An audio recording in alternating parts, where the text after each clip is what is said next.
Welcome back to another Couch Potato General Manager video. We have a very special mock draft for you. It's only one round. It's only one round, but it is our community mock draft on our community page. We have polled for several weeks, about a month now, close to a month now, regarding who they would pick for each of the first 32 selections in the 2022 NFL Draft. And gentlemen, we're going to get into it. And now, you guys hasn't necessarily seen all the selections to this point. So some of this may come as a surprise to you. I really want to get you guys' thoughts on the Yeah, selections from the community. Again, we want to thank everybody who participated in the polls, who weighed in on it. And certainly, we'd like to see your comments down on this video. Be sure to like the video as well. We want to broadcast this to as many people as possible because we want to get everybody involved in the draft process year round, year round. So let's jump into it. So with the first pick, the first selection, the community opted for edge rusher Aiden Hutchinson out of Michigan to the Jacksonville Jaguars. So guys, what are your thoughts on this particular pick? Just chalk for the most part. well, I don't think it's chalk. It's a lot of options. Jacksonville could go here. I think it's one of the biggest mysteries heading up to the draft. Who goes number one? I've been seeing Trayvon Walker's name a lot. They could go offensive line. But in this particular mock, man, we see Aiden Hutchinson. I think he's the best edge in the class. Adam opposite Josh Allen. Or if you want to get a little spicy, though, you put them both on the same side and let them hunt the quarterback. So That's that Melvin Ingram, Joey Bosa look, yeah, isn't it? that Melvin Ingram, Joey Bosa look, and Jacksonville they've been spending a lot of money on their defense this offseason. They're trying to build that defense, and adding the Aiden Hutchinson with it could go a long way. Yeah, man. I mean, let's keep it simple, man. We've had too much turmoil, too much craziness. I mean, to me, it just doesn't get any simpler than either Evan Neal or Aiden Hutchinson.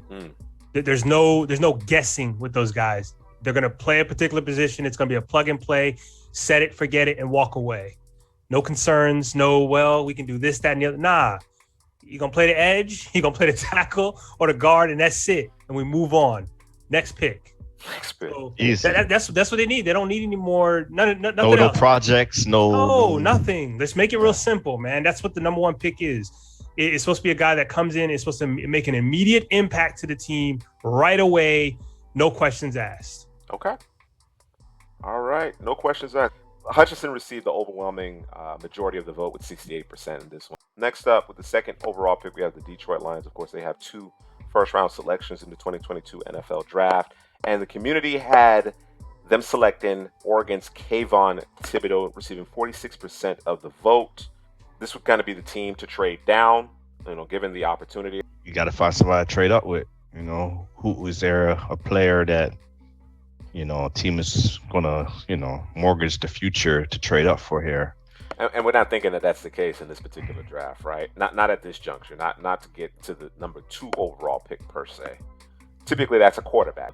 The tea leaves suggest that the consensus isn't particularly high on this class. Not to say that there won't be first round selections at the position, but no one worth trading up for. Although Daryl Pringle, he commented he believes Malik Willis should have been among the options here. And Trevor O'Donohue, he begged the question, Kyle Hamilton. Why isn't Kyle Hamilton part of this conversation? So your thoughts with respect to that? Hey, did he check out one of the mocks we did? Well, I had Kyle Hamilton going number 2, and we had some discussions about it. Go check that mock out. We definitely had discussions about it. Yeah, to me, it's just so tough to pick a safety that high. He plays more away from the football. These picks are usually quarterbacks, guys in the trenches, offensive, defensive line, and that's the positions that affect the game the most. So you want to get your money players up here. So if you go Kyle Hamilton there, for me, the argument is that you're going to use him in a myriad of ways, and this is a team that's essentially they're not going to be ready next year. They might not even be ready the year after. They're certainly not going to be ready this year. So, I mean, this could be just a slow rebuild, or a slow build, I should say, not rebuild, but slow build. Because at the end of the day, is Jared Goff the quarterback? Well, the Lions are uniquely positioned to go get their guy next year. You know what I'm saying? I think everybody got on board for the most part. They may decide with that 32nd overall pick to go ahead and grab a quarterback if it behooves them to get that 5th-year option. But they're gonna probably have their pick of the litter, or at least have the flexibility to go get their guy next year in what I think is widely considered the superior quarterback class, right? So this was about outfitting this roster with supporting members of the team, whether it be on the offensive side of the ball at the receiver position or every level of that defense, and this is certainly the draft for that. I've stated it over and over again. This is one of the most deep classes I can recall recently in terms of, defensive linemen, whether it be interior guys or edge rushers. The first 3 rounds are littered with them, and then you're going to find some quality players on day 3 as well, who may be contributing sooner rather than later. So, yeah, I don't necessarily agree with the notion that this is going to be a slow rebuild. I'm all in on Brad Holmes and Campbell. I'm all in on those guys. I think from a culture standpoint, they have it figured out. I think they are going to be in position to get a potential game-changing, a system-elevating type of quarterback next year, and they're going to be a better team, a better young team this upcoming season in terms of just the talent, just the overall talent. Whether that translates into wins, we'll see. But I think as early as 2023, they're gonna be a tough out. I think we'll see ultimately. With the 3rd overall pick, the community, the people have spoken, and they have selected Evan Neal to the Houston Texans, receiving 58% of the vote, followed by Ikem Ekwonu receiving 22% of the vote, and Trayvon Walker coming in 3rd with 13% of the vote. Now, of course, we did a 7-round mock draft on the Texans, and what we're starting to hear a lot from them is Sauce Gardner in this spot. To me, Sauce Gardner, he's the best player in the class, so I won't be too mad if they go there. And a lot of people, we had a big debate on the offensive line of Houston. A lot of the fans saying, we don't want an offensive line or don't need one. Let's go get a pass rusher or Sauce Gardner. So I guess they're happy with Tunsil and Howard at the tackles. But I can't be mad at the Evan Neal pick, man. This guy's a plug and play player. If Howard doesn't work out, they're going to have Neal and Tunsil on the edges. So, I do like that duo out there. No, I'm with you in terms of Sauce being one of the top players in the draft, if not the best player in the draft. But I can't draft him here, not with the Lovie Smith cover 2 defense. I'm not doing it. I think that doesn't make sense to me from a standpoint of you're gonna put a cap on his ceiling if you're doing that. I think Evan Neal is the play. So Texan fan who's saying Sauce Gardner, you got to explain it to me because it doesn't make sense to me. It's a lot of them. Yeah, all of them. Come see me. I think from the perspective of the fact that they have a need at corner and best player available, arguably the best player available. So I understand it from that perspective. To me, it's not a cap about Sauce Gardner. It's about the use. And I think this is what you're getting at, Drew. I don't want to put words in your mouth, but I think this is what you're getting at. The use of that draft capital on a corner who's going to be sitting in a cover 2 shell does not make a whole lot of sense to me. Nope. Unless you plan on doing things differently. And that was the argument about Kyle Hamilton in this spot, right? Is that you can do things because of his versatility, because of his unique skill set. You can do things a little bit differently, which would portend a bit of a philosophical change from Lovie Smith in terms of his defense. Is Sauce Gardner that type of player? Perhaps he has that kind of impact where you may want to incorporate more, cover 3 deep third elements and some more man-to-man coverage. That isn't to say that Sauce can't play the cover 2, but again, I'm with you in the sense that I do not want to draft a cornerback 3rd overall to have them playing cover 2, redirecting and then dropping into a zone. That's not what I'm going to use a 3rd overall pick on. That isn't to say that you don't need good players in order to, effectively run the cover 2, but I think you can find, players who can fit that scheme a bit later, use this particular selection in a different manner. If that is the defense that's ultimately going to be run. That cover 2 scheme, man, the 2 things that you need from your corners is discipline and being able to tackle. You don't necessarily have to be the most athletic superstar talent. You don't necessarily need to have the traits that you want, that a lot of teams want at the corner position. You just really need those 2 things, and if you have those 2 things, then it will work. You might be able to finagle and kind of and tinker with the cover 2, but Lovie Smith is a stubborn coach, man. I don't think he's coming off of that. I hear you there. I hear you there. You certainly have the experience with one Lovey Smith as our resident Yo, Bucks fan. Um, 2 different it's the times, truth. man. Two It's different the truth. But times. and he's the same. And he's the same coach. Right. He's the Did it same at Illinois, coach. so why is he change? He didn't change it for the Texans when he came back into the league. I just don't see it happening, man. So let me ask you guys this question before we get into the fourth overall pick. As a matter of fact, we're going to move to the fourth overall pick, but I'm interested to see who you would select here, both of you. We have of these options: Trayvon Walker, Jermaine Johnson, Sauce Gardner, Derek Stingley, Ika Mikwanu, Charles Cross, and Kyle Hamilton. Who would it be? For the Jets, Who's the edge, man? I'm probably go edge. Walker. It's Walker. Walker and Jermaine Johnson. Probably go Trayvon Walker. Okay. It's the same situation, with the defense. It's like you running cover 3 defense. Sauce could do anything. I don't think he's the best player in the class, but Carl Lawson's coming off an injury, and you don't really have another edge to get after the quarterback. So they put a lot of draft capital last year in their corners. They like some of those young guys over there. So if you get a guy that could get after the quarterback and make it easier for the corners, I probably side that way. I would go edge here as well. I'm going Jermaine Johnson over Trayvon Walker, and we have a matchup. Yeah, watch that video. Yeah. We do got a matchup.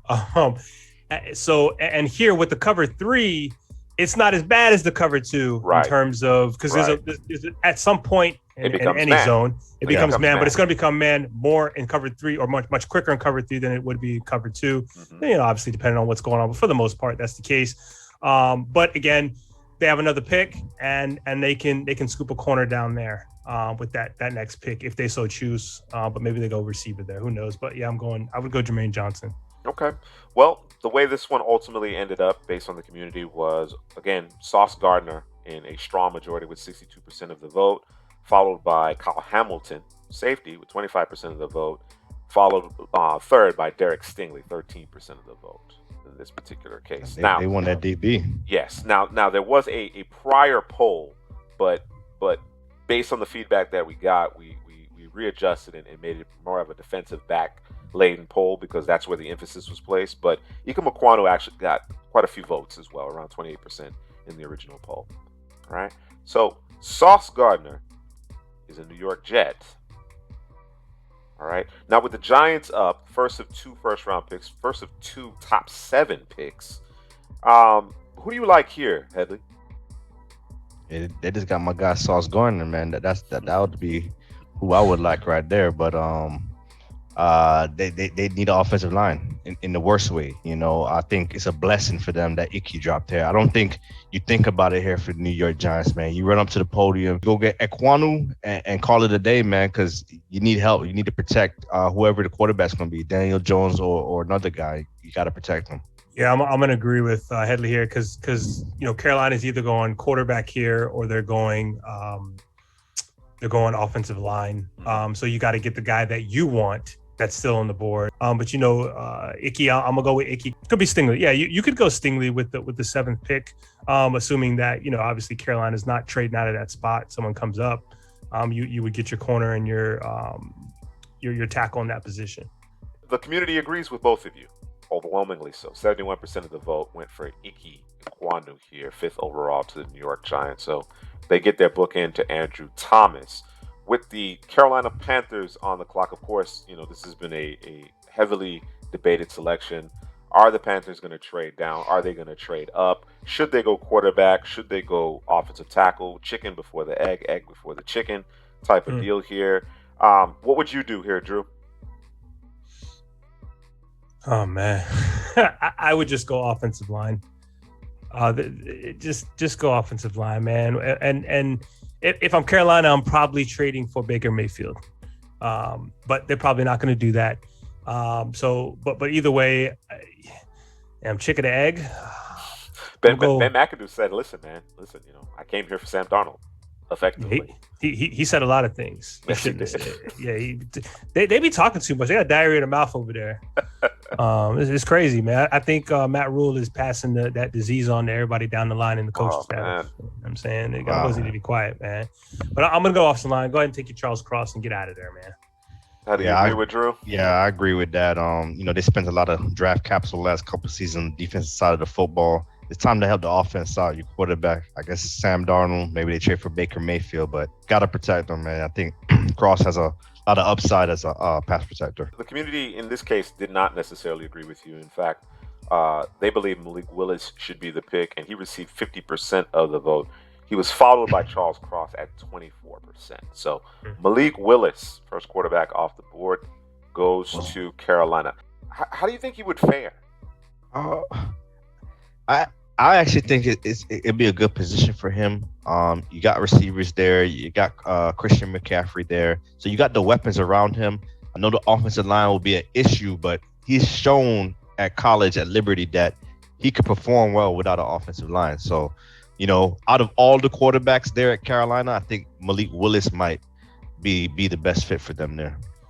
And if I'm thinking about this correctly, and correct me if I'm wrong down in the comment section, I think in the Ben McAdoo offense, I think he would be a good fit. That Brady offense last year, no, but in the Ben McAdoo offense, I think it would be a good fit. Man, Joe Brady was the hottest thing, man. He was the hottest thing out, man. What happened? Happened to that boy. They caught up to it. NFL catches up quick, man. You got to be able to evolve, and he wasn't able to do that. Was it a matter of Joe Brady not being able to evolve, or was it he was the scapegoat? No. They caught up to his offense, man. Okay. At the end of the day, unless you're telling me Matt Rule was running the offense, you know how I feel about Sam Darnold. Yeah, I I don't think he does a whole lot for your offense. You know what I'm saying? I think Joe Brady came in and part of his goal, part of his responsibility was to simplify things for Sam Darnold, play to his strengths. I don't know what Sam Darnold's strengths are anymore.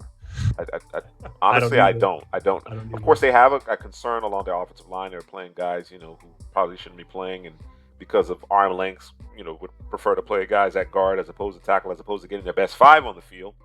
Christian McCaffrey gets hurt. A lot of different circumstances. A part of me believes that NFL defense is the fastest adapting organism on the planet. Did catch up to Joe Brady to an extent. I also think part of that was the fact that he was made the scapegoat. To be honest with you, my thoughts.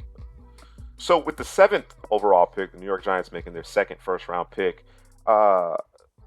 Based on what's on the board, we have our offensive tackle Ike Ekwonu now in tow. What direction would you go in here, Drew? Man, can we keep allowing Kyle Hamilton to fall? I know I talked about corner early in terms of Derek Stingley, but I think there's a greater need at safety than there is at corner for this team. Mm-hmm. If you do draft Derek Stingley, that means obviously that Bradbury's on the way out. Is he a trade piece? If he's a trade piece, I'm going to go Derek Stingley. But assuming that they keep him because of his cap hit, I'm going to go Kyle Hamilton here at number 7. And Kyle Hamilton over Travon Walker and Jermaine Johnson? Man, listen.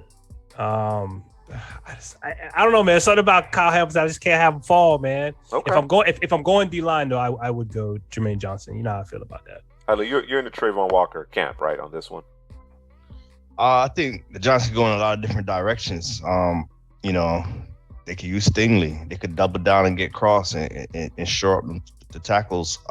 You got Andrew Thomas also. Kyle Hamilton is really enticing for this football team. Chess piece. And you got Travon Walker. So I think it's a toss-up between Travon Walker and Kyle Hamilton, getting after the passer or a piece like Kyle Hamilton that could guard all over the football field. What did the community have to say about this particular selection? Baller B. Scott says, don't be surprised if there's a reach for Karlaftis, the edge rusher from Purdue, the top 10 prospect coming in to the season. So, hey. Often associated with the Giants. Associated with the Giants. So, but that seemingly has died down. That particular buzz has died down over the last month and a half or so. Especially with the meteoric rise of Travon Walker. Community ultimately was go edge rusher here, and they did select the aforementioned Travon Walker. He accounted for 53% of the vote. Drew, Kyle Hamilton, there was a high for him. He received a third of the vote, but Travon Walker wins out. So the Giants address both sides of the line of scrimmage with their first 2 picks. Next up, we have Headley's Falcons. And this actually devolved into a two-prong vote, right? So originally the options were Kyle Hamilton, of course, because Kyle Hamilton is sliding, Derek Stingley, Jermaine Johnson, and receiver. And ultimately, it was a pretty competitive poll here. Kyle Hamilton accounted for 25%, Derek Stingley 20%, Jermaine Johnson pulled in 16%, but ultimately receiver won out. The Falcons have a dearth of weapons, and they have their pick of the litter at receiver. What did the comments suggest once we put the poll up for the receivers? So I have here, it says Ray Parker says, I wouldn't be surprised if Wilson is the pick. I just felt like Arthur Smith would prefer someone like Burks, who's more versatile and is bigger, like AJ Green. AJ Green? I think he probably meant AJ Brown. Oh, AJ Brown. I'm sorry. It says AJ Brown. I misread that. He got his colors mixed up, hasn't he? He got the brown and green mixed up. Hey, man, it happens. Anyone care to guess? I'm not sure. Probably Garrett Wilson, but man, if I'm the Falcons, man, it'd be hard to pass up Kyle Hamilton. I think Kyle Hamilton's. Yeah, I got him number 2. I got him number 2 in the class behind Sauce, man. I'm really in love with these DBs out here. The versatility that he'll bring. The Falcons is in need for a safety. I know we need a receiver really bad too, but some guys in the second and third round I like at the wide receiver position.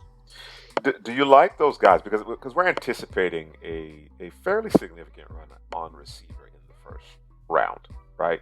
I think the board as well as the need is going to result in 5 to 6 receivers being selected, especially in this passing league. Now, it stands to reason why you would take Kyle Hamilton as early as you would, because he's such a unique prospect, and his primary objective is to defend the pass, right? But if you have your shot here, your receiver room is empty. It's empty. Yeah, I know. You know what I'm saying? I think some of the safeties that you can get later in this draft, when we start talking about Lewis Seen, Daxton Hill, your boy Jalen Petrie, Brisker, even going into the third and fourth round, for the longest, to your point, I had Kyle Hamilton earmarked for the Falcons. But as you work through analyzing this draft class and working through the mocks and seeing how the boards and where players may fall, whatever the case may be, I would be hard pressed. I would try to trade down. I'd be hard pressed to pass up the opportunity to select the receiver of my choice. I'd be hard pressed. Yeah, it's hard for me because I'm a Falcons fan, and I've seen the Falcons go with need every single year, even though there's way more talented players on the board. And I think Kyle Hamilton is one of those special unicorns in this class that the talent just trumps the big need that we have at the wide receiver position. Fair enough. Arthur Smith and company, they took on that attitude last year. I thought that may have been a spot for them to draft a quarterback, and they ultimately opted for Kyle Pitts. So maybe we'll continue to see that trend. We'll continue to see that trend in Atlanta, where they go with the upper echelon prospect, despite need otherwise. And I know it's not an apples to apples comparison because, of course, they had Matt Ryan in tow, but I think, in large parts, I know you don't feel this way, Headley, but in large parts, I think a lot of folks felt like Ryan's best days in Atlanta had already passed him. You understand what I'm saying? And it was a class of talented group of quarterbacks. So why not take your guy now, get a jump start on that? But I hear what you're saying. The community ultimately decided on Garrett Wilson, and it wasn't particularly close. He accounted for 73% of the vote because, of course, at this juncture, it was just a receiver, a conversation regarding which receiver it was. So Garrett Wilson is the pick, which puts the Seattle Seahawks on the clock. Of course, Seattle did not have a first-round selection entering this offseason, but they make the trade of Russell Wilson, and they usurp Denver's pick in the first round, as well as a host of other selections across multiple drafts. So they are now selecting here, just looking at the board, not looking at anything else, not looking at the community poll. Mm-hmm. Without looking at anything here, Drew, what direction would you go in here with 9th overall pick? So with the 9th overall pick, let me see. What? Man, this is tough. Knowing Seattle, and again, we don't know Seattle this high up in the in drafting, and they haven't been good at drafting. Never. I mean, I don't know the last time they've been good at drafting. For me, Legion of Boom, day 3 picks. Right. Day 2 and day 3 picks, man. Earl Thomas was a first round pick. They got that one right. In this scenario, they're probably going to go Jermaine Johnson. They're probably going to go pass rusher. But for me, they probably need to trade back and just accumulate picks. Even load up some more. Yeah, load up some more. In my opinion, but they have 3 picks in the top 42 selections. Yeah, let's get more. Let's get more because this hole's all over the place. Yeah, it's a team that's not going to compete this year. They're in a tough division. It's unfortunate for them, but this is. I mean, they made their bed and they got to lie in it. So, but in this scenario, you either go Jermaine Johnson or Charles Cross here. And since the edge group is so deep, I would go Charles Cross. Okay. Yeah, no, I agree. Charles Cross would be the pick for me also. I think this, 3, I guess, higher tier offensive tackles in this class, and there's a little drop off in my opinion. And I think Cross is one of those guys and a top 10 talent in this class, man. The pass protection, it's a big need for Seattle also. So, yeah, I like Cross here. The community agreed with you to a point. They agreed with you to a point. When we called this poll, Charles Cross was pacing the group. I think after we had documented this particular selection and moved on to the Jets with the 10th overall pick, the quarterback position then ultimately took the majority of the vote, or rather the highest percentage of the vote. But at the point in which we actually made the call on this selection, Charles Cross was whom the community ultimately selected. And it makes a lot of sense to me. If you're selecting here, I think, conventional wisdom suggests quarterback, but I don't know that this is the class that you want to do it in per se, unless of course they love somebody, i.e. Malik Willis. I think that might be the one player that they buck this particular trend for. All right, so that puts us at the 10th overall pick with the New York Jets making their second selection in the first round. Drew, what did the community have to say about this pick? Keenan Fuller stepped in. I'm assuming he's a Steelers fan because he said Steelers will trade into this spot and grab Hamilton, is what he said. That even with Minka. Listen, this is what Keenan Fuller's saying. I mean, I'm not necessarily disputing it. It's just because of surprise. Perhaps they don't want to extend Minka. Maybe that's what it comes down to. Nah, you'd be a fool not to.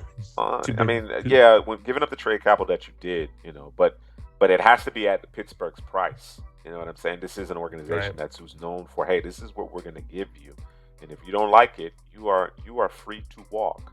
As Mike Tomlin has famously quipped, we're looking for volunteers. So to your point, or rather to our community's point, perhaps the Steelers trade up here for Kyle Hamilton. That's ultimately who gets selected here, receiving 42% of the vote. So the Jets, they acquire both Sauce Gardner and Kyle Hamilton on the back end. You have Bryce Hall on the opposite end of Sauce Gardner. That is a formidable group, although it does leave something to be desired in terms of the pass rush. That being said, again, it is a very deep edge rushing class. Is this something that you would do, or do you feel like you have to get a pass rusher with one of these 2 picks? Headley. Yeah, I think so. I think the Jets have to get a pass rusher. Like I said, Carl Lawson has come back from injury. They need another guy on the other side. Yeah, this is the thing. They get your 1 and 2 prospects in this class. Yeah, that's scary. That's real scary. You still feel that they need to net a pass rusher with one of these players? Yeah, I think they need to pass. I think Jermaine Johnson could fit there really well. Okay. All right. Let's move on. Let's move on to the 11th overall pick, and we have the Washington Commanders. And just to preface this one, there was a large percentage of the vote selected for receiver between Drake London and Jameson Williams. So that devolved into a head-to-head poll here for the Commanders. And between those 2 receivers, I know where you 2 would go. I believe Drew would select Jameson Williams, and Headley would opt for Drake London. Ultimately, the community opted for Drake London here, receiving 63% of the vote to pair up with Terry McLaurin, at least for 2022. We'll see what happens beyond 2022 in terms of his contract situation. So Drake London is the pick with the 11th overall selection, which takes us to the Minnesota Vikings with the 12th overall selection. And Everybody knows that it's cornerback. It's going to be a cornerback here. The question is which cornerback. A poll that had a Derek Stingley Andrew Booth combo netted 74% of the votes, and ultimately when those two players faced off head to head, Stingley won in a landslide. I don't know that there's been a poll to this point that was more in favor of one player over the other, with Stingley receiving 81% of the vote. Drew, the 2019 tape, man, it is top 5 tape. It is top 5 tape. It's just that it's been a while since 2019 tape. What do you think? It has been a while. Paul Haywood left a comment and he said, "Hey man, Stingley." That's all he said. Stingley. Just that simple. I get it. Yeah. And I was I didn't watch his pro day, but I was listening to PFF and they were talking about how he went out there and he just kind of they said it, and maybe I misheard. So hit me down in the comment section if I'm wrong. They said that it looked like he wasn't really trained for those drills, but he just went out there and did it. Yeah. And it looked good. So it speaks to his ability to be the athlete that we know he can be. It's just, is that what we're going to get? And if that's what you're going to get, he might be the best corner in this draft. Yeah, I think it's a dream scenario for the Minnesota Vikings and Stingley, as a matter of fact, because they need a corner in the worst way, and those tape, those ball skills, and just him suffocating receivers down the sidelines, man. Stingley has all the tools it takes. Like Drew said, he could be the best cornerback. Peterson's still on this roster. Former LSU boy, teach him the ropes. Get him right, man. So I think it's a dream scenario for both Stingley and the Minnesota Vikings. All right, guys, check out the Derek Stingley scouting report that we have on the channel, as well as the Sauce Gardner scouting report. 2 corners here going in the first 12 selections. We move on to the Houston Texans with the 13th overall pick. And Drew, what direction would you go in here with Houston, having Evan Neal in tow with the 3rd overall selection? I'm probably going to go Devontae Wyatt. That's surprising. Where'd you think Drew was going to go with that? His guy, Jermaine Johnson, man. Right. State. Right. You know what I'm saying? Get after the quarterback. But what's the number one piece that you need in the cover 2 defense? The 3 technique, the Warren Saps. You got to have that piece. If you don't have it, it kind of falls apart. Also, you have to have that middle linebacker that can get back. But in this scenario, we're going to get the probably. I mean, he's the best 3 technique in the draft, easily. So let's start there, man, and work our way back. The community didn't see it that way, Drew. They did not see it that way. They don't learn. They don't learn.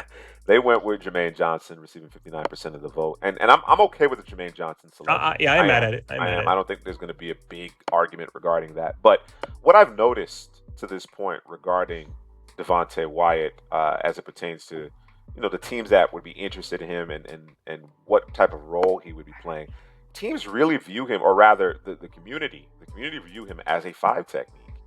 I don't think they have the appreciation for the quickness and his ability to get up the field.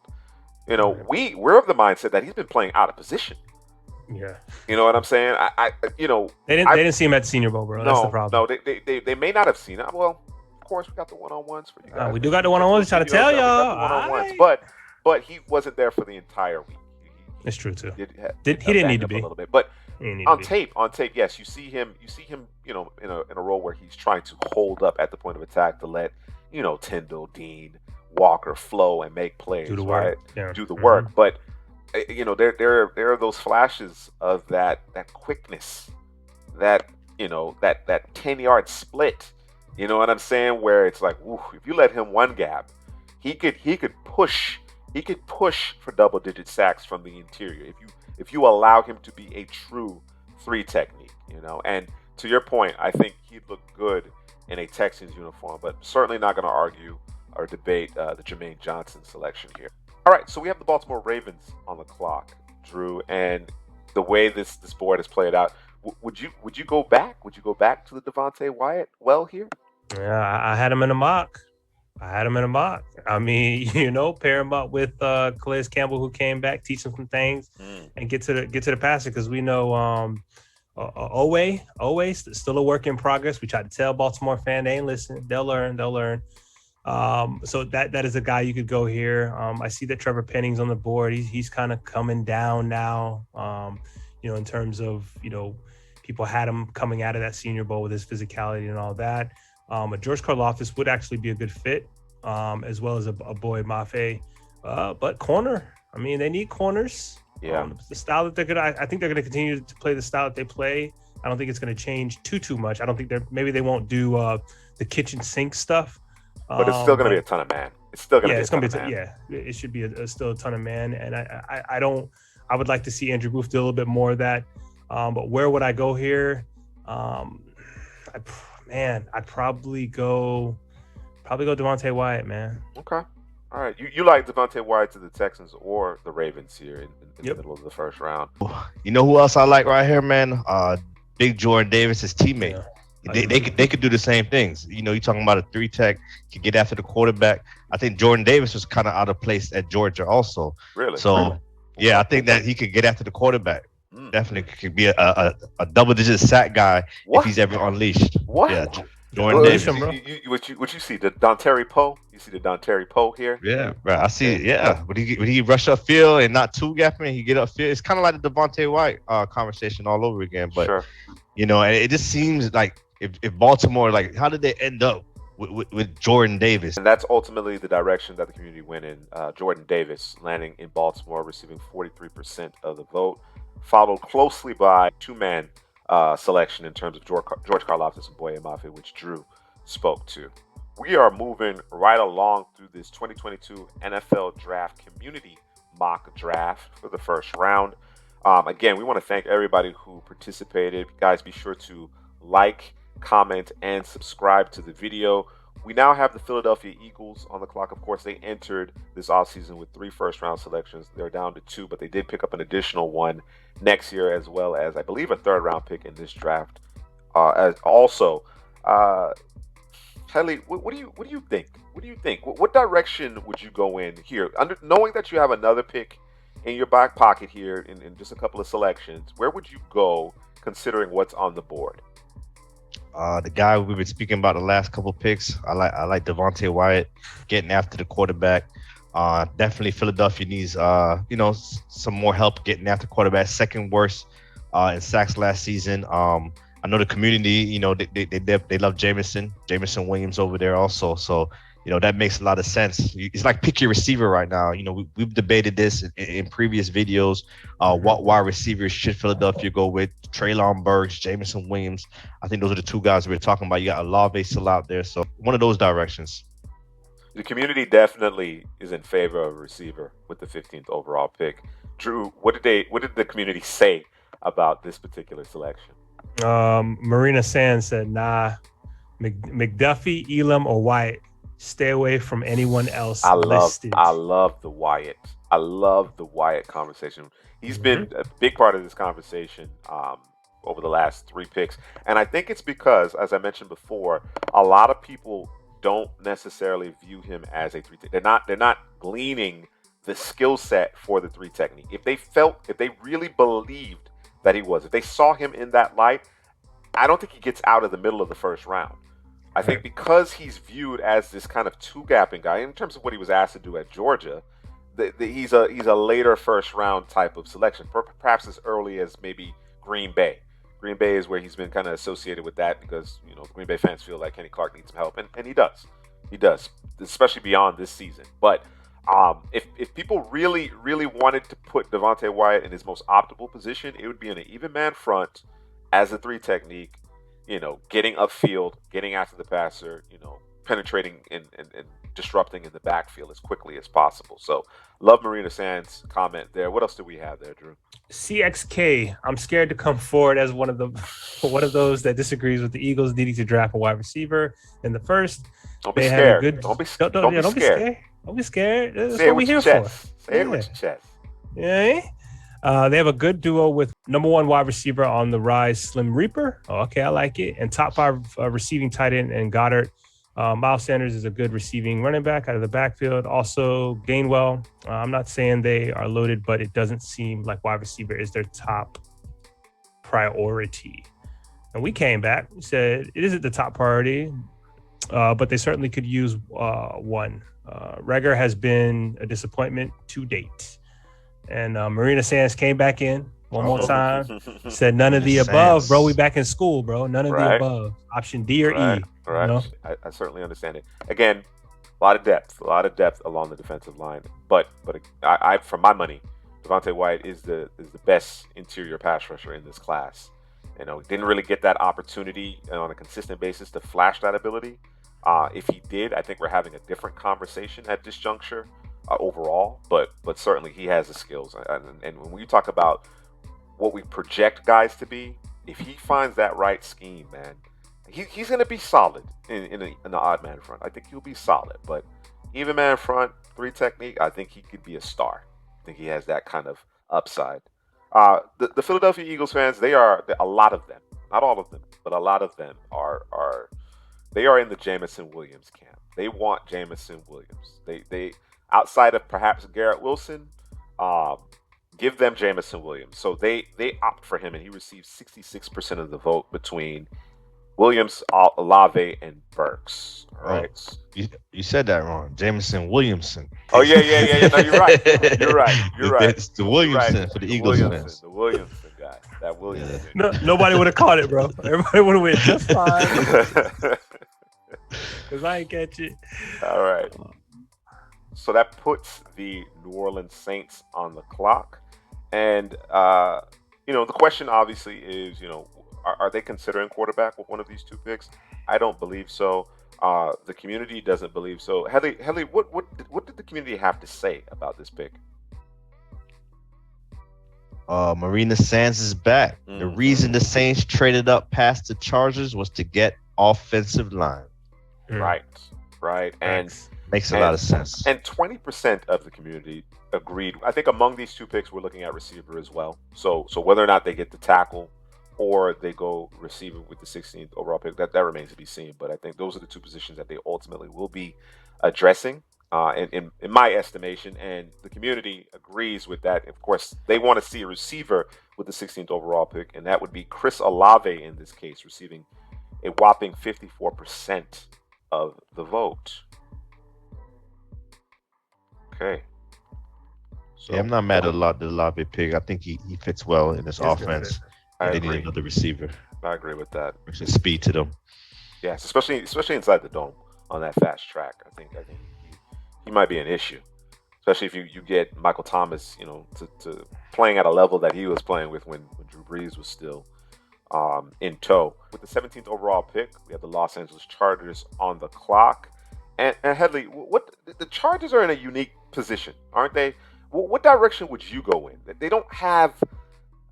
They have some needs, but not so glaring that they need to force the issue. They are really in a position to draft best player available, and that's a great position to be in. What direction would you go in? Yeah, you could look at that right tackle position. Plug Trevor Penning in there, plug and play. I know we talked about him previously, and just the knock he's taken. I'm not a big Penning lover, but the physical traits, what he could do, just nasty in the running game. Exactly, in the running game, and and it's a big need for the Chargers. So I think that would be the obvious pick here for the Chargers. Drew, what did the community have to say when they weighed in? Casper Hiscock says N'Kobe Dean. Dang, over Devin Lloyd, we gotta have a conversation. Hiscock, we gotta have a conversation. What? Yeah. I'm not sure I would go over Devin Lloyd in that case, but I do like the idea of addressing the second level of the defense. If I didn't go receiver here just to add another piece for Justin Herbert, address the offensive line, that is the area that I'd be looking at. I wouldn't rule out corner either, but that is certainly the area that I'd be looking at, the second level of the defense, as they try to shore up this run defense. I think that's a big issue in Los Angeles, and I think that will go a long way for them breaking through, being able to finish games, get it back into the playoffs, and make some noise in AFC. That being said, Trevor Penning was a selection, receiving 68% of the vote. There was another comment by Luis Maldonado Jr. Mm-hmm. Chargers are not picking Penny. Hell no. Yeah, make sure we say that. Hell no. Hell no. Yeah. Ain't happening. All right. They Well, selected him. the community suggests otherwise. All right. The Eagles making their second pick in the first round. This is a corner pick. This is the corner pick, and it came down to three corners. Here, Drew. It was Andrew Booth, Trent McDuffie, Kaiir Elam. Which of those three corners would you select?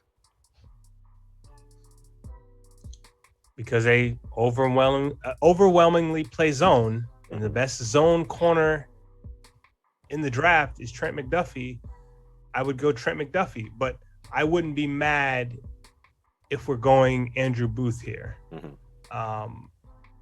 But I go Trent McDuffie. I think I recall some of the banter with respect to this pick. It may have been in a mock draft, maybe not on the community page. But what did the community have to say about this one, Headley? Yes, Marina says McDuffie, Elam White, or Ibikete. Okay, don't touch any of the others. Sure. It's hard to pick, and get off the fence was our response, man. Make a pick, man. Stop beating around the bush. That does jog my memory. Marina Sands, obviously very, very knowledgeable about the draft and the Eagles in particular. Not a fan of Andrew Booth, and had a back and forth with respect to that. I think people either love Andrew Booth. Some people have him as the top corner in the class. Others not so much. They question his experience. They question his ability to play zone, which makes absolutely no sense to me. Yeah, he's one of the best zone. Yeah, what the defense that was deployed in Clemson and how effective he is in space and making plays outside of his primary coverage. You know what I'm saying? There are certain evaluators that I'm always interested to see what they have to say. Lance Zierlein is one that jumps out at me, but with Andrew Booth in particular, I was wanting to see what the consensus was, whether or not there was a consensus. And the reports are all over the place, man, down to the scheme that the Clemson was playing. It's so confusing to me. I know people have unique perspectives on things, but I just find it hard to believe how people could be so on polar ends of the spectrum on this player based on what I'm seeing on the field. Yeah, I'm a big Booth fan.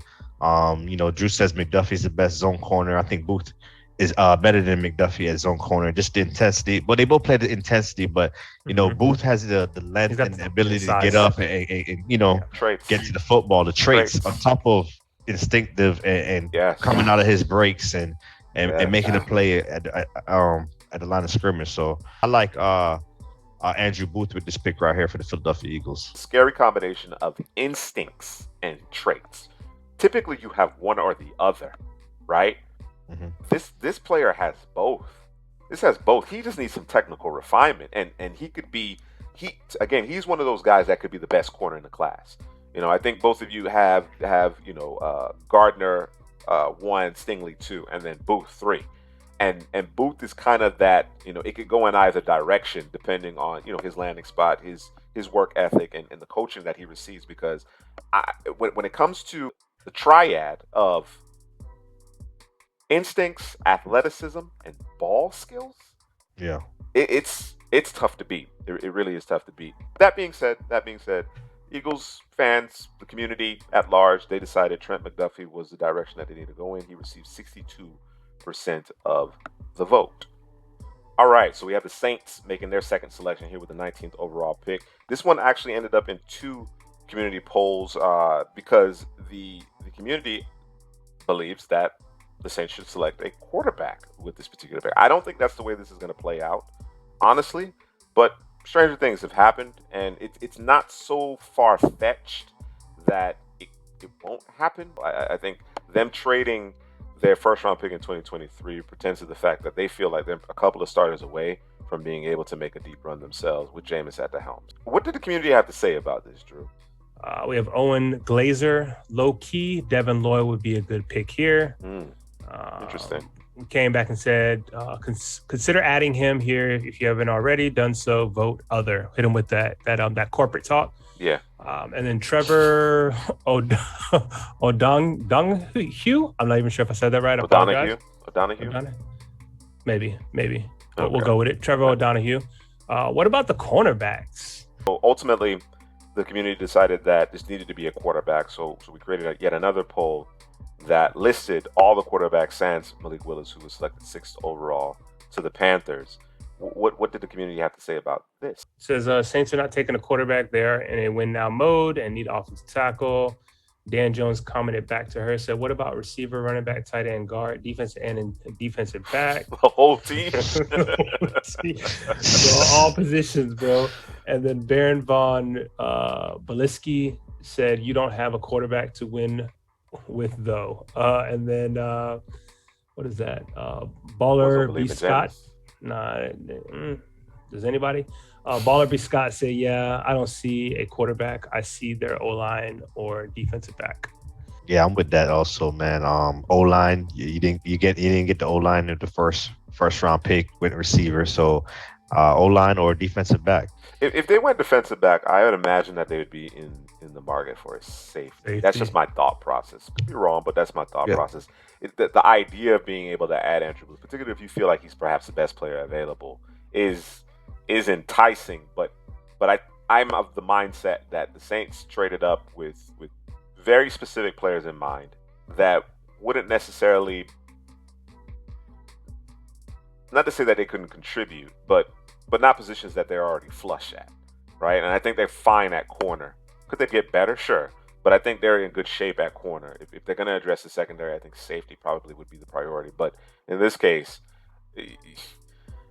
I guess the thought process here from the community's perspective, because ultimately they opted for Kenny Pickett, whom is the top quarterback for us. He is the top quarterback. But again, we don't believe necessarily that the Saints are going to go quarterback, is that the offensive lineman, the tackle in particular, there isn't one worth this selection.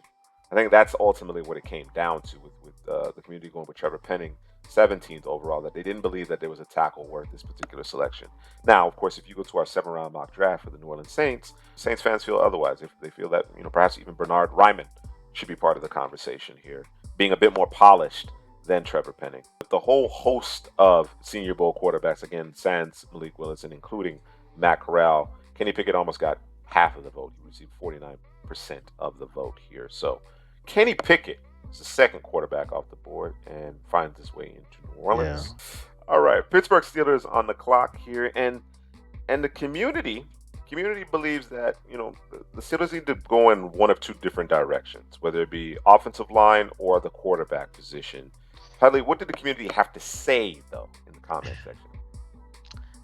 They've invested too much in interior offensive line to draft one here. I'm thinking probably a tackle or defensive lineman. Tackle or defensive lineman. Interior defensive lineman. Interior defensive lineman. Okay. This is another unique poll in which I believe after the fact, the pendulum swung in favor of said interior offensive line, but at the time we made the decision that enough votes had been in to suffice. The selection was Matt Corral. So, of course, you bring Trubisky in, but Matt Corral falls to you at 20th. The community felt like the upside was too great. Didn't necessarily believe in Trubisky, whether it be from a bridge perspective or long term. So they opt for Matt Corral here, who really is the forgotten guy here. And Headley, you've had an interesting take throughout the pre-draft process with respect to Matt Corral. Let us know what you think about him. Yeah, Matt Corral, man. I think in the specific scheme, he came from a lot of RPO action in Mississippi, Lane Kiffin. So I think in a specific scheme where he get the ball out of his hands quickly to his wide receivers, man, I think that will work for Matt Corral. The Steelers, they did have Ben in the shotgun a lot, so, and they do have the weapons around him and Najee Harris out the backfield, so he won't be any short of weapons over there in Pittsburgh. All right, that puts the New England Patriots on the board. Who has the comments on this one? It's me. I don't think there's anything on that first one, but if that's just there is. It says number 20. Yeah, I don't know what that don't means. worry about it. Don't worry about that one. So with New England on the board, Hadley, what direction would you go in here with this pick? Yeah, New England is a team. You never know which way they're going to go. They definitely have a wide receiver need. I know they brought in Devontae Parker, but you could put more weapons around Mac Jones. But to me, the Patriots probably go defense. Devin Lloyd's staring at me right there. You can rush the quarterback, play second level, cover. So he's an all-around package. And we talk about guys that fit a certain scheme or coaching staff or what they like out of their players. And Devin Lloyd and Bill Belichick, man, would be a good match. I could see a scenario where they go George Karlaftis in this scenario. To be honest with you, because he can play inside and outside. He's a power player. They like their power players. He can help that defensive line to continue to be versatile in doing what they do. Andrew Booth and Kaiir Elam, the cornerback position. Having lost J.C. Jackson to the Chargers via free agency, corner has been a big part of the conversation here at his 21st overall pick.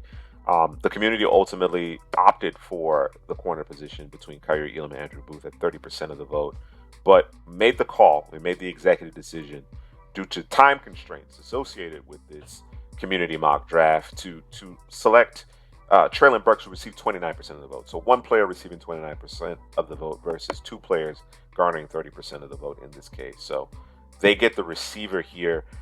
But between the two positions, because you guys didn't mention corner here. You guys didn't mention corner here. You did speak to the way that Bill Belichick ultimately covets, defenders that can offer more than one thing, can play multiple positions, play multiple schemes, because of course Belichick likes to change up his scheme depending on his opponent week to week. So, and then of course there's the history that Belichick has in terms of developing corners, whether they be late draft selections or undrafted players altogether. Is that kind of your thought process here in terms of perhaps going Devin Lloyd, George Karlaftis, or perhaps even dressing the receiver position as opposed to cornerback, or do you think cornerback needs to be prioritized here? I think it's exactly what you said. They have a particular set of skills in terms of developing corners. It's worked out well for the past I don't know how many years, and so I don't think it's a position that they actually have to go and get. They can do that later in the draft, and because I know they have a type in terms of the traits that they want from the corner position, and the rest they fill in by teaching that corner what they want him to do, and it's worked out for them. That's one thing that you can say about New England, man. They do develop corners, and they use defensive linemen very, very well and put them in the best position to succeed. Community went receiver. Or we force receiver on them, one of the two. It is what it is. However you want to look at it. All right, so the Green Bay Packers are on the clock. 22nd overall pick, first of two selections. Pursuant to the Davante Adams trade, you ask the community, they certainly believe that a receiver needs to be prioritized here. You get some insight from the Green Bay Packers fans, as we've published our 7th-round mock draft for the Green Bay Packers. They're not of that mindset. They don't believe, receiver with one of these selections, sure, but not necessarily the 22nd. Perhaps Devontae Wyatt. Again, this is where we were having the conversation about Devontae Wyatt, two-gap and playing a 5 technique. Haven't done so at a high level, but again, I don't believe that's the optimal usage associated with him. What did the community have to say about this pick? Casper Hiscock says, I would lean on taking a Ryman at 22 and a wide receiver at 29 because of the value of the starting quality tackle and depth of the receiver group. I could see a run on offensive line between the two picks. And we came back and said, are you moving Jenkins into guard? And right. He and Bakhtiari are your tackles. Right. And that's what I'm hearing from the Packers fans is that they believe that offensive tackle, among all things, offensive tackle is a priority because Elgton Jenkins is coming off the injury, and then of course the way people at large, teams as well, value the guard position. That's a position that you can address in the mid rounds. You understand what I'm saying? So I think that's where that thought process is coming from.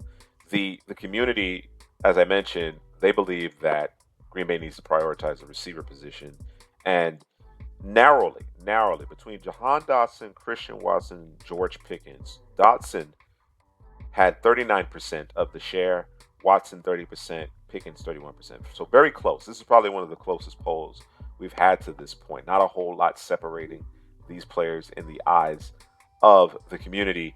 Now, again, Green Bay Packers fans, I think they believe that just because of the nature of the front office and what they're looking for in their receivers, that they may prioritize Watson and Pickens over Dotson. But in this case, Dotson is the selection. And Drew, you are our resident Jahan Dotson truther. What do you think about his fit in Green Bay? I would like to fit in Green Bay. Let me say this. Green Bay, like, I've seen this a lot, not just in our stuff in terms of mock drafts and stuff with Green Bay, but they like to talk about how the Green Bay Packers like to draft bigger receivers. Mm-hmm. They have a prototype in terms of the receivers that they pick. Let me ask you something. How has that worked out for you? It hasn't, right? So let's try something different, right? And Dotson would be that different, right? I'm gonna leave it there. I would actually like for these boys to actually grab George Pickens. I think he'd be a guy. I think he actually has the potential to be the best receiver in this draft. It's just, will he be on the field? But at this particular time and point, I'm cool with Dotson. Like I said, I think Green Bay fan, their mindset is that, hey, we could go in a different direction at 22, and Pickens will be available for us at 28 if we decide. I ain't mad at it. I ain't mad at it. So yeah. So that's certainly on the table. We move on to the Arizona Cardinals with the 23rd overall pick, and Headley, you're on the clock. Let's assume you're on the clock. Who are you selecting here based on what's on the board? Yeah, I probably want to beef up that defensive line. Karlaftis, he's been falling down the board. I think he kind of fits what they're trying to do over there. You got J.J. Watt, Zach Allen, physical players, man. So I think Karlaftis also fits over there in Arizona. Fair enough. Drew, your thoughts on that one?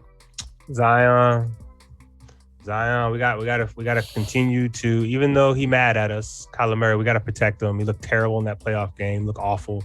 Looked like a whole different player out there, and he wasn't protected well. And then it just went from bad to worse. I know that defensive line is a concern, especially in the middle. Them boys soft out there. But you got to protect your quarterback. You got to get things right in that interior of the offensive line, and Zion Johnson could do that immediately. Plug and play. Let's get it. I agree with both of you. This is a trench-worthy selection. I'm gonna go in the direction of Drew, though. I agree. Zion Johnson is my top guard in the class. I think they have a screaming, glaring need there. It matches up with the board, works out well. He could transition into being your center ultimately when Rodney Hudson exits stage left. He provides some flexibility there. I think in a pinch, he could probably play tackle for you. I think he's that talented, that intelligent. I like the idea of defensive line, too, because they certainly need to address that. I wouldn't hate corner here. To be honest with you. But as far as the defensive line is concerned, again, I'm leveraging the depth. I want to leverage the depth in this class and prioritize the offensive line in this particular case. However, as I mentioned, I alluded to it, the community believes that the Cardinals should select a cornerback with this selection, and their pick is one Andrew Booth, corner that we are very, very high on here at Couch Potato General Manager. He received 47% of the vote. Zion Johnson received 17%, and Kenyon Green, another guard prospect, received 12% of the vote in this case. Heather, you mentioned George Karlaftis. We had an option for George Karlaftis and Devontae Wyatt, and that received 15% of the vote. So clearly they understand that there's a need there, but they prioritize corner here as far as the community is concerned. Moving right along, we have the Dallas Cowboys up next, the 24th overall pick.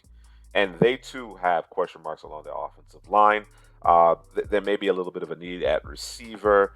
The interior of the defensive line has been an issue for quite some time there. And linebacker, trying to figure out, okay, who's going to play next to Micah Parsons, or can we bring somebody in to free up Micah Parsons? What direction are you going here, Drew? Ooh, they got some choices, man. Like this might be a dream scenario for them right here, man. To be honest with you, with all the players out on the board from I mean, they're all needs that would help this team.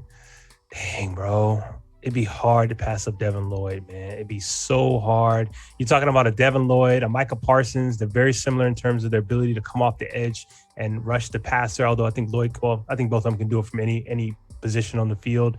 From second level to at the line of scrimmage. I mean, if you plan on getting real sexy and complicated on defense, I think I'm going to go get me that Devin Lloyd, man. I don't hate it.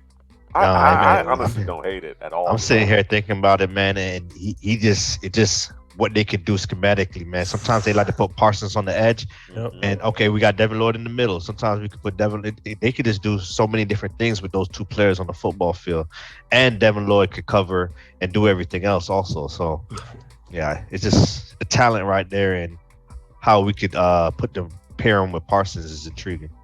Yeah, had Dallas done a little bit more in free agency in terms of And it's trying still, bro. to beef up the offensive line, which is deteriorating. It is deteriorating with Lyle Collins gone now. I don't know that Dallas Cowboy fans are going to miss Connor Williams, but it does leave a hole along your offensive line. And then, of course, there's some dissatisfaction with Tyler Biotish at the center position when you have Yo. Zion Johnson, Kenyon Green, Tyler Linderbaum on the board here, and you have at least one spot, perhaps two, along the offensive line that you need to address with your $40 million quarterback. Your overpaid running back. You really have to. You got to get that shirt up. You got to get that shirt up. But I agree with you. Devin Lloyd is very, very enticing in terms of what you could potentially do defensively. Dan Quinn would have a field day with them, but the community saved us from ourselves, and they opted for Zion Johnson, who received 33% of the vote. Tyler Linderbaum followed that with 27%, and then Kenyon Green coming in third with 19%. I think it was the right thing to do, but the fun thing to do would have been, selecting Devin Lloyd, I think. It's the math, bro. You're just doing simple math, bro. It's like you said earlier. Your quarterback's making a bunch of money. Your overpaid running back's making a bunch of money. You just signed receiver back. Like we gotta see this thing through, man. And so to do that, you gotta protect your quarterback. So I get it. All right. We have Bills Mafia on the clock. The Buffalo Bills, the 25th overall pick. What did the community have to say about this selection? Owen Glazer, Kenyon Green, and then a yes, and then a yep. Okay, they like Kenyon Green here. Those individuals like Kenyon Green. Hadley, what says you?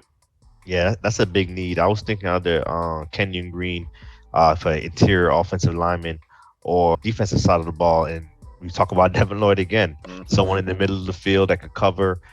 So I think he'll be a perfect fit over there in Buffalo. So one of those two prospects. The community thought about Devin Lloyd, quite a bit. They certainly were in the Kenyon Green camp, but it appears that Kyer Elam will be in Buffalo, receiving 45% of the vote. They do have a need opposite Tre'Davious White. Of course, Tre'Davious White is coming off of season-ending injury. I know this isn't necessarily a pick that you get too excited about here, Hadley, but Drew, you do. Yes, I do. And the Buffalo Bills have changed their scheme from being predominantly zone to a more man coverage team. And this will be a good, perfect fit. It's a combination of both zone and man, but it's swaying more to the sides of man coverage. So I think it's a good fit. I like it. Yeah. All right. But McCurry is out there. Listen, I would have went Devin Lloyd. Corners. We're going corners. Curry is out there. Here we go. Yeah, I like Devin Lloyd here. We've talked about it ad nauseum. Perhaps you just think in terms of what's on the board. What would be available to you on day two. You opt for the corner, get the corner that you want. I think day two has better linebacking options. I think as you get into day three, you get to see a little bit more of the depth associated with the cornerback position. So, interestingly enough, it's an interesting conversation here. But I think I got to do something about Tremaine Edmonds. That's my mindset. That's my mindset for sure. Moving right along, we have the Tennessee Titans up next, 26th overall pick. They're in a little bit of an interesting situation. Quarterback is in play. They have some holes that they need to fill. A.J. Brown doesn't seem to be happy with the contract situation. That seems to be kind of the going situation across the league. They're not pleased after the Christian Kirk deal, which changed the landscape of the receiver position. Thank you, Trent Baalke. The community opted for Devin Lloyd. We've been talking about Devin Lloyd for the last couple of selections. They decided to slot him in here next to Zach Cunningham, and I think you really have the makings of a really formidable second level of your defense. You know, the Rashaan Evans situation didn't work out. Injuries took a toll on him. You slide Devin Lloyd in here, a guy who I think if he tested as a better athlete during the combine, I'm thinking top half of the first round. You know, even top 10 perhaps. He's that kind of good. But I'm okay. I don't have any issues with his speed at all here. And of course, the community agrees that he's an appropriate player for this particular team. We have the Tampa Bay Buccaneers on the clock, Drew's Buccaneers. And Drew, I'll give you one guess. One guess what direction they went in. Yeah, but Bucks fan did the right thing, man. Devontae Wyatt, bro. There's a lot of good players on here, but it's Devontae Wyatt. Just come on, man. Let's get it. Yeah, stop the slide. Devontae Wyatt it is. He received 53% of the vote in the head-to-head matchup with George Karlaftis. Yeah. Okay, so Green Bay back on the clock here. And again, we mentioned it. Green Bay, the faithful, they don't necessarily believe, especially with the Sammy Watkins signing, I don't believe a double-dub is necessarily isn't necessary. And of course, you know, they also believe that they may have prioritized a different position with the 22nd pick, but because they have a receiver in tow, we had another head-to-head matchup, including George Karlaftis with Travis Jones, looking for somebody to give some Kenny Clark some help up front. George Karlaftis takes it with 72% of the vote here. Hadley, real quick, your thoughts on that pick, that landing spot? Yeah, they need some help up front, man. And I would have been happy with Travis Jones or Karlaftis right there. Physical guys to be next to Kenny Clark. All right. The Kansas City Chiefs had back-to-back picks with the 29th and 30th overall picks, and the community opted for George Pickens and Dax Hill, respectively. Drew, give me your opinions about this. Of course, you've already gone on record in terms of how you feel about George Pickens. You think he could be ultimately the top receiver to come out of this entire class. Give me a little bit. What do you have on Dax Hill? Dax Hill is a in the box safety, but also can play the nickel. He essentially would be, you know, that Tyrann Mathieu replacement. I know they went out and they got, was it Jordan Reed in free agency? But you know, they still need some secondary help just in general. And I think this is a guy you can slide in, play the nickel, or come down, play in the box. He can play a little free, but you don't want him back there all willy-nilly too many times. You want him closer to the line of scrimmage. Okay. All right. That leaves us with two more selections. We have the defending AFC champions Cincinnati Bengals on the clock, and I think this is an easy one. Yeah, easy. The community made no bones about it. There's Linderbaum. There's your Linderbaum. There's your Linderbaum, and perfect landing situation here in Cincinnati. I think they have the makings of a quality offensive line here. And to end our very first 2022 NFL mock draft, community mock draft, where you, the community, made the selections, the Detroit Lions select Nakobe Dean with the 32nd overall. I like it, bro. With what's on the board, I like that. Absolutely.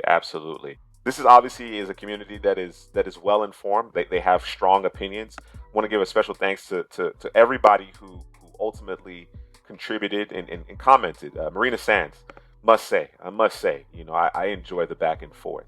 Guys, don't forget to like the video. Make sure you comment below and subscribe to the channel. For Drew Headley, this is Juice signing off.